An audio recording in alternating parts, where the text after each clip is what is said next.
puis elles sont vraiment attachantes, vu que tu connais leur histoire. Quels impacts la crise du 13 mai a sur le secteur associatif? C'est l'objet de deux études menées par l'ISEE et Alter Conseil en partenariat avec Tilt. Ce matin, les résultats ont été présentés lors d'une conférence de presse. L'Institut des statistiques et des études économiques s'est focalisé sur les 263 associations employeuses. L'emploi associatif représente 5% du salariat privé, soit 3000 salariés. Il n'y a que 3% qui nous disent non, il n'y a pas eu d'impact. Donc 97% ont subi un impact. L'impact après, il est différencié. Il n'a pas forcément la même intensité pour tout le monde. Mais il y en a 56%, donc plus de la moitié, qui ont subi un impact sévère ou critique. Elles ont perdu, au moment de l'enquête, 9% de leurs effectifs, donc 260 salariés. Et puis on voit aussi que des emplois qui n'ont pas été perdus, mais qui étaient à temps plein, qui ont diminué et qui sont maintenant à temps partiel. Selon l'ISEE, les associations employeuses ont globalement vu réduire leur budget de 6 milliards. L'impact financier est énorme, tout comme l'impact sur l'aspect humain des associations, qui, selon les cabinets Alter Conseil et Tilt, en a pris un gros coup. On constate avec l'étude un épuisement général. Elles ont à la fois d'un côté des pertes de financement, des pertes d'activité, des pertes de ressources humaines pour faire face à la situation, et elles sont confrontées à des demandes en hausse de la part de la population. Donc elles sont dans un dilemme, dans une sorte de difficulté qui est de plus en plus intenable, même si elles font preuve de beaucoup de résilience. Et en même temps, elles sont aujourd'hui, elles se sentent insuffisamment reconnues, soutenues. La crise du 13 mai n'est pas la seule cause de la souffrance du secteur associatif. Elle est venue aggraver une situation déjà fragile, d'où la colère des associations. Ça fait 1 an qu'on demande un dispositif d'aide spécifique aux associations, on ne l'a pas obtenu. Ça fait 10 ans qu'on demande des réformes très spécifiques parce qu'on connaît très bien les solutions liées à nos problèmes. On a les mêmes constats, les mêmes problématiques et pas de solutions qui ont été apportées. Donc il y a un manque de portage politique sur les réformes essentielles pour le monde associatif. Et donc on recherche aujourd'hui, clairement, c'est le message « Aidez-nous à vous aider » puisque nous sommes là pour vous accompagner, pour à compléter, voire assurer une partie du service public. Donc clairement, aidez-nous à vous aider. Les associations sont proactives. Aujourd'hui, elles sont en colère, c'est vrai, mais il vaut mieux qu'elles soient en colère que résignées. Santé, culture, sport, défense de cause. Au total, on estime qu'il y a environ 8500 associations au pays. Je suis très intéressée par l'administration, par certains aspects, surtout la RH, parce qu'on est en contact avec les gens et que j'aimerais beaucoup m'améliorer dans certains aspects. Il y a aussi comment dire? Qui n'a pas stressé lors de son premier entretien d'embauche? Sarah, étudiante en dernière année d'économie-gestion, a perdu ses mots. J'ai stressé. C'est stressant de passer un entretien où tu vas aller faire un stage et que, en fait, c'est la première fois. Aujourd'hui, au campus de Bako à Koné, c'était matinée stage dating pour les étudiants. Une initiative mise en place par la province Nord et le campus. Cette collaboration-là avec l'université de Bako et la province Nord, c'est vraiment une opportunité pour les étudiants déjà qui sont à proximité de notre collectivité, d'avoir une première expérience dans le monde du travail et notamment dans la fonction publique, et aussi leur permettre d'acquérir de nouvelles compétences métiers. Et pour nous, professionnels de la province Nord, c'est vraiment l'occasion de faire découvrir la diversité de nos métiers et à travers ce stage dating-là, détecter les potentiels futurs talents et collègues de demain. 3 salles ont été dédiées aux étudiants. Ici se trouve la pièce pour ceux qui souhaitent faire un stage en ressources humaines, celle-là pour être analyste territorial ou encore celle-ci pour un stage d'appui à la gestion des données administratives. Pour l'université, c'est une opportunité qui s'ouvre à ses étudiants. Et donc, on a la chance d'accueillir des professionnels de l'institution provinciale qui viennent en fait nous aider à mettre les étudiants en situation. Voilà, se confronter au stress, adopter une posture professionnelle, parler de soi, parler de ses qualités. On sait que c'est difficile, en particulier pour les Océaniens. C'est la contrepartie en fait de l'humilité, hein. On a du mal à parler de soi. Bon, et pourtant c'est indispensable pour des entretiens d'embauche. Donc on a vraiment souhaité mettre les étudiants en situation. Cette matinée a été rythmée par des entretiens réels et d'autres de simulation. Un bon exercice pour gagner en aisance est travailler la confiance en soi. La province Nord prévoit 7 places pour les stagiaires, dont 3 au sein même de la structure, et les autres dans des communes du Nord. Pour la 20e année, la tribu de Tawainej célèbre la fête du Oura.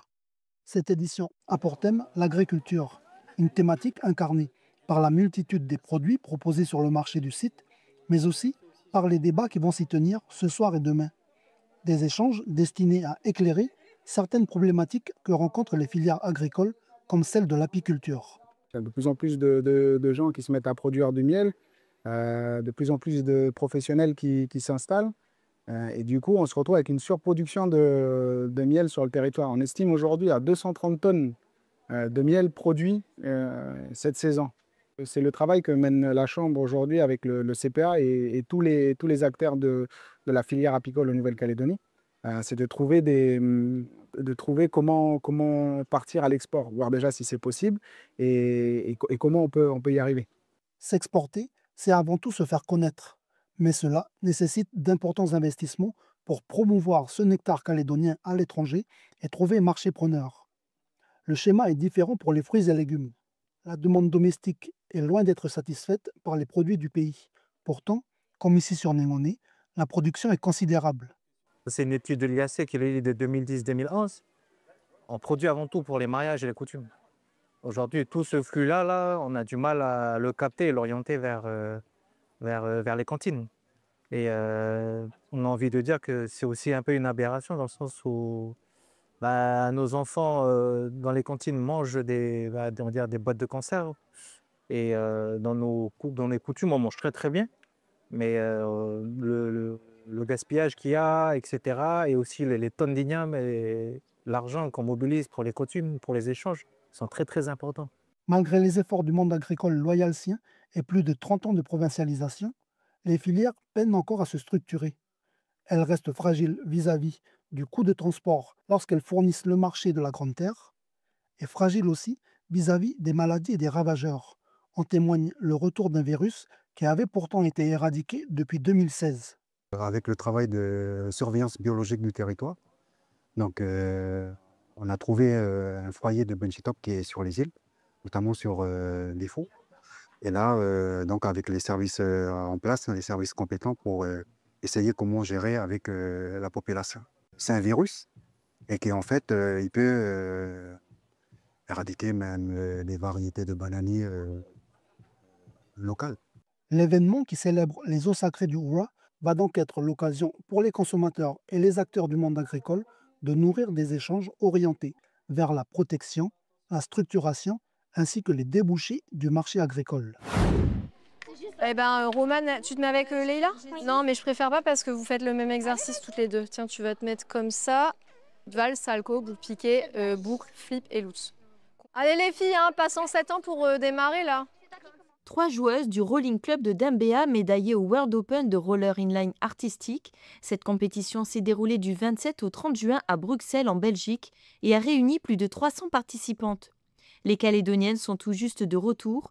Casey a reçu la médaille d'or dans sa catégorie, une fierté pour la jeune fille de 9 ans. On a travaillé des semaines et des semaines pour réussir. Je ne pensais pas que je pouvais être en première et du coup, je suis très contente. Je vais travailler encore plus dur pour aller peut-être au World Championnat. Kayla est arrivée quant à elle deuxième dans sa catégorie avec une médaille d'argent. Je m'attendais vraiment pas à être deuxième parce que on était 15 en tout. Et moi, je m'attendais à faire au moins 5 ou 6. Et quand on m'a annoncé que j'étais deuxième, j'étais hyper contente. J'ai fait un Open en janvier. Et du coup, c'était mon premier World.